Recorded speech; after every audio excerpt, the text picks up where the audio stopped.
Bismillahirrahmanirrahim. Assalamualaikum warahmatullahi wabarakatuh. Perkenalkan, nama saya Nopal Jaki dari Universitas Islam Negeri Sunan Gunung Jati Bandung dari jurusan Teknik Informatika kelas C. Oke, di sini saya akan menjelaskan apa itu algoritma Borovka. Yang pertama, penjelasan algoritma Borovka terlebih dahulu. Algoritma Borovka atau Borovka algorithm adalah salah satu algoritma untuk menemukan minimum spanning tree MST dari sebuah graf berbobot dan tidak berarah. Algoritma ini ditemukan oleh Otakar Borovka pada tahun 1926 dan sering digunakan sebagai dasar dalam algoritma MST modern seperti Prim dan Kruskal. Apa itu minimum spanning tree?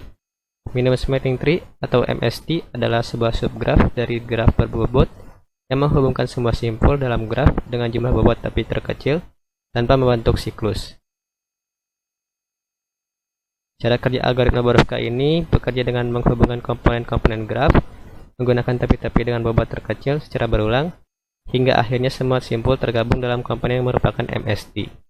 Pada algoritma Borovka, dalam setiap iterasi, setiap komponen terhubung memilih tepi minimum yang menghubungkannya ke komponen lainnya.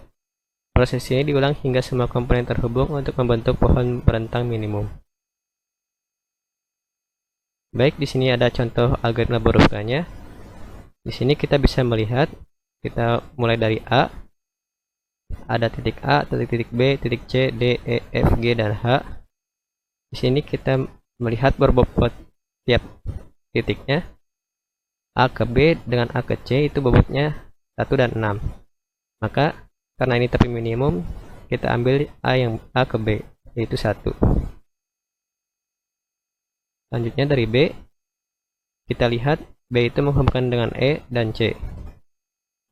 Di sini terlihat yang minimum itu B menuju C, yaitu 3. Dibanding B menuju E itu 8. Maka kita ambil B menuju C. Selanjutnya, untuk C ke D, itu 7 karena tidak terhubung lagi. Selanjutnya D itu terhubung dengan F dan E, dimana untuk ke E itu 3, untuk ke F itu 10. Maka kita ambil tepi minimumnya itu 3. Jadi dari E ke F atau G, kita ambil yang tepi minimum yaitu E ke G 1. Selanjutnya dari G ke H atau E ke F, kita ambil dulu yang G ke H, itu 3. Selanjutnya, kita balik lagi ke sini, E ke F yaitu 6, karena itu paling tepi minimum. Dan di sini F ke H tidak dipakai karena sudah dipakai oleh G ke H. Selanjutnya, semua bobot itu kita jumlahkan dan menghasilkan total seluruhnya yaitu 24. Seperti itulah contoh algoritma Borovka.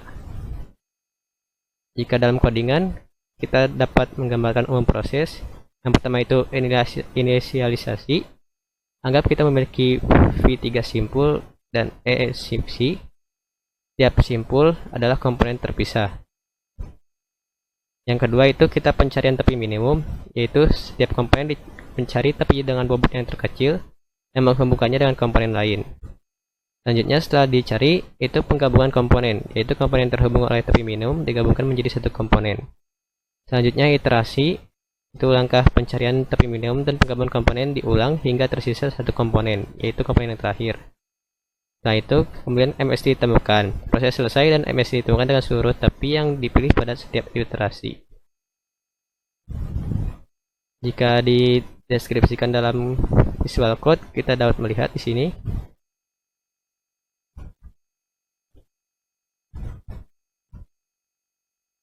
Yang pertama itu kodenya diawali dengan include stream seperti biasa untuk input dan output, include vector untuk menyimpan array dinamis, dan include limits untuk menggunakan nilai integer max sebagai representasi tak hingga. Selanjutnya kita buat kelas graph yang berisi atribut jumlah simpul V, jumlah si E, serta vektor edge yang menyimpan daftar sisi dalam format U, V, V, dengan U dan V sebagai simpul yang terhubung serta W sebagai bobot sisi tersebut. Nah, di sini fungsi procedure add edge digunakan untuk menambahkan sisi baru ke dalam graf dengan menambahkan ke dalam vektor edge dan memperbarui jumlah sisi. Untuk mengolah komponen yang terhubung, digunakan fungsi find parent. Di sini yang menerapkan path compression dalam struktur union find. Fungsi ini mencari pemimpin root dari suatu simpul dalam komponen yang sedang diproses. Jika simpul bukanlah akar dari dirinya sendiri, maka dilakukan rekursi hingga menemukan akarnya, dan hasilnya disimpan untuk mempercepat pencarian berikutnya. Kemudian ada fungsi prosedur union sets yang digunakan untuk menggabungkan dua komponen dengan menggunakan union by rank, yaitu menghubungkan komponen dengan akar yang memiliki peringkat lebih rendah ke akar dengan peringkat lebih tinggi. Selanjutnya di sini ada prosedur utamanya, yaitu proses algoritma Borovka yang dimulai dengan menginisialisasi vektor parent yang menandai bahwa setiap simpul awalnya adalah komponen sendiri-sendiri.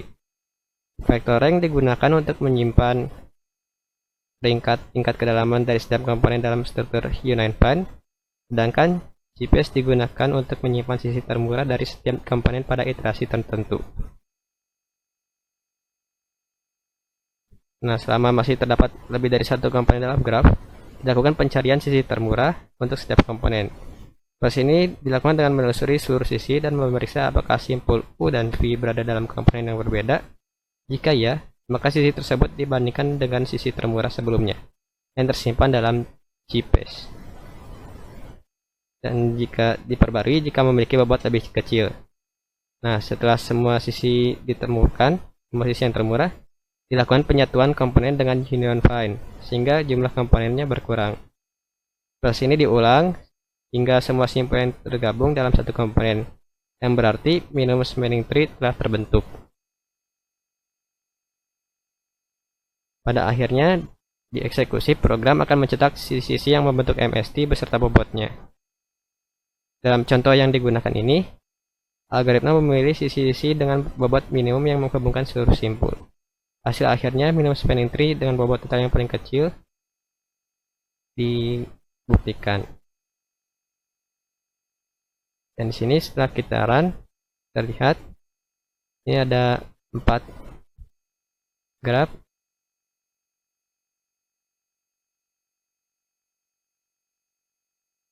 Simpul 0 yaitu sisi termurahnya 0 menuju 1, itu 1. Simpul 1 sisi murahnya itu 1 menuju 2, yaitu 1. Simpul 2 itu sisi termurahnya 2 menuju 3, yaitu 2 bobot. Dan simpul 3 yang memiliki satu opsi, yaitu 2 menuju 3, 2 bobot. Ini kelebihan dan kekurangannya algoritma Borovka itu. Yang pertama, kelebihannya efisien untuk graf besar, dapat memproses graf besar dengan banyak komponen terpisah dengan baik. Yang kedua itu paralelisme, algoritma Borovka cocok untuk implementasi paralel, karena proses pencarian topi minimum untuk setiap komponen dapat dilakukan secara terpisah. Kekurangannya algoritma Borovka ini overhead yang tinggi. Dalam graf dengan banyak komponen terpisah, Borovka dapat memerlukan banyak iterasi sebelum semua simpul tergabung dalam satu komponen. Yang kedua itu penggunaan memori, membutuhkan lebih banyak memori dibandingkan dengan algoritma lain seperti Kruskal atau Prim. Perbandingan algoritma Borovka ini, Borovka bisa lebih efisien dibandingkan dengan algoritma Kruskal atau Prim pada graf yang sangat besar, dan memiliki banyak komponen terpisah, terutama jika implementasi paralel digunakan.